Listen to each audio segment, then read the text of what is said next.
मैंने प्यार किया, चूंकि मैंने लास्ट टाइम बोला था, तो मैं बस एक सवाल पूछना मुझे से। इज इट ट्रू कि कबूतर जा सॉन्ग की शूटिंग के दौरान you were crying, you started crying? कबूतर जा जा, no, I started crying during the most romantic song of the film. दिल बताइए। दीवाना बिन सजना के, No, no, वो नहीं, वो तो it was like a मेरे fun रंग thing. में Yes. रंग दीवाना। Okay. So उस सॉन्ग के दौरान मेरे घर में काफ़ी टेंशन हो रहा था, and mummy papa weren't agreeing to my getting married to Himalaya जी। तो उस वक्त बहुत ज़्यादा टेंशन था, और Salman was aware of it. तो एक शॉट हम देते थे एकदम रोमांटिक वाला, एक गाने वाला, एक स्माइल वाला, एक फ्लर्टेशियस सॉन्ग, और जैसे कट होता था मैं आके आंसू आंसू आंसू, and Salman used to sit down with me, Suraj ji used to sit down with me, and they would say कि हम कुछ कह दें, हम कुछ बोल दें, हम कुछ हेल्प कर दें।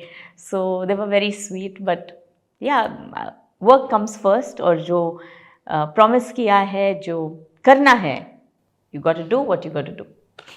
आपके और हिमालय सर की लव स्टोरी बहुत बहुत क्यूट है, सक्सेसफुल है, अच्छी है, टचवुड। बट अभी की जो जनरेशन है, वेदर इट इज जेन जी और जेन एक्स, उनको थोड़ा सा कमिटमेंट फोबिया होता है, थोड़ा सा, you know, whether it is simping, benching जैसे वर्ड्स निकल के आते हैं। एक घोस्टिंग भी है। Yes, ghosting. तो इनको आप क्या सलाह देना चाहोगे? मैं ये कहूँगी कि रिश्ता जोड़ना आसान होता है, उसे कायम रखना बहुत मुश्किल होता है, and it's an everyday investment, it's not a pathway of roses. कभी ये नहीं है कि एक इंसान से प्यार हुआ तो हर वक्त मतलब सब जगह रोजेज़ ही रोजेज़ होंगे, वैसे नहीं है। So life is all about adjusting to another person. एक कमिटमेंट होता है, एक इच्छा होती है कि ये इंसान मेरी ज़िंदगी में रहना चाहिए, और उस इंसान को अपनी ज़िंदगी में रखने के लिए आप काफ़ी कुछ चीज़ें बदलने की कोशिश करते हो, आप एडजस्टमेंट करते हो, and it's something that you have to do together as a couple. अगर एक ही इंसान करे, after some time that person is going to give up. So I think it is a thing कि दोनों तरफा उतनी ही कमिटमेंट होनी चाहिए, उतनी इच्छा होनी चाहिए एक साथ में रहने की। और सबसे इम्पॉर्टेंट बात यह है कि मैं सबको बोलती हूँ, never forget why you fail in love. जो वो एक पॉइंट है कि ये इंसान मुझे प्यारा क्यों लगा, एक पॉइंट की वजह से उस इंसान की बाकी जो खामियां हैं वो समहाउ ऊपर हो जाती है, और वो एक पॉइंट आप भूल जाते हो, और आप किसी इंसान को चेंज करने की कोशिश करते हो।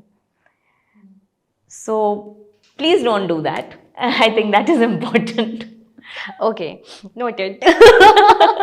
अच्छा, अभिमन्यु और अवंतिका की अगर मैं बात करूं, तो अभिमन्यु का मैं एक इंटरव्यू देख रही थी राधिका के साथ, जिसमें राधिका ने बताया कि उन्हें काफी वक्त तक पता ही नहीं था कि वो आपके बेटे हैं, और जब वो घर आई और उन्होंने फोटो देखी तो पहले उन्हें लगा कि इज अ फैन बॉय, लेकिन बाद में उन्होंने कहा भाग्यश्री इज माई मदर। सो उन्होंने बताया भाई ये ऑटो से आता था, ये इतना, वो जितने हम्बल हैं, वो जिस तरीके से, कैसे आपकी परवरिश आपने कैसे की है, दोनों की, अवंतिका और अभिमन्यु दोनों की? सी दैट्स व्हाट आई से। जब लोग मुझे ट्रोल करते हो, कहते हैं इनके पास इतना पैसा है, इनको क्या ज़रूरत है, वैसी बात नहीं है। आई थिंक धरती से जुड़ना बहुत ज़रूरी है, और जब आप मेहनत करते हो और फिर एक मुकाम हासिल होता है तो उसकी वैल्यू समझ में आती है। अगर हम बच्चों को बचपन से सारी चीज़ें दे दे, जो मुंह मांगे दे दे, तो उन्हें उनकी वैल्यू समझ में नहीं आती। So because they are there and because they need to go out, घर में 4 गाड़ियाँ रखो, वो बात नहीं होती। अगर घर में गाड़ी नहीं है तो प्लीज़ ऑटो पकड़ के लेके जाओ।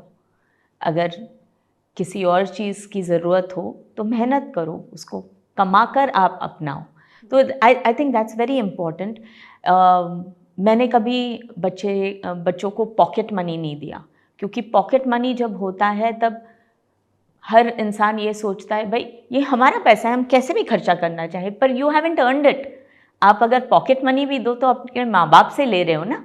So it's not about that pocket money. अगर आपको कोई चीज़ की ज़रूरत है तो ये मांगना सीखो. और जब आप मांगते हो तब आप खुद सुनते हो कि आप क्या मांग रहे हो. Is it worth it? So I think that is very important. So were you a strict mom? I was a very strict mom. और वैसे दोनों में ज्यादा खर्चीला कौन है अगर कंपेयर करे जाए तो? हमेशा छोटा बच्चा ज़्यादा होता है ना. अभिमन्यु वॉज मच मोर, मतलब अभिमन्यु को आप पैसा दे दो तो वो 10 में से 7 रुपया बचा के वापस लेके आएगा, 3 ही खर्चा करेगा.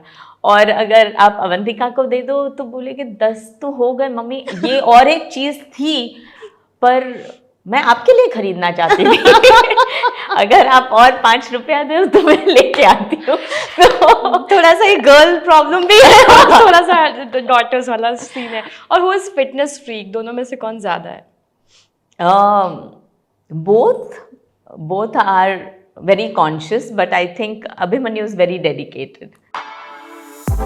For exclusive and insightful videos, subscribe to our new channel ABP Live Premium.